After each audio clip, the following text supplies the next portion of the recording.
Thank you, Mr. Speaker, and thank you, Mr. Chairman. Mr. Speaker, I rise today in support of Chairman Frank's manager's amendment in the underlying legislation. I want to thank Chairman Frank and his excellent staff for working with me to address a concern I had with the original draft bill.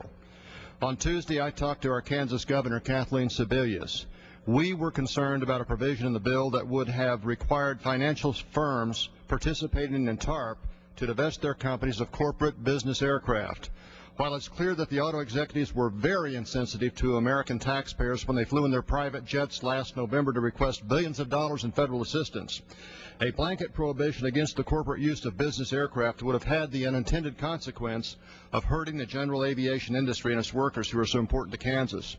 With nearly 44,000 Kansans who work for aviation companies like Cessna, Beechcraft, Learjet, and Boeing, as well as their contracting counterparts like Garmin and Honeywell, many Kansas families depend on this industry, and the impact would have been felt not just in Kansas. General aviation contributes more than $150 billion a year to the U.S. economy and employs more than 1.2 million people. I want to thank again Chairman Frank and his staff for responding to our concerns and for striking this provision.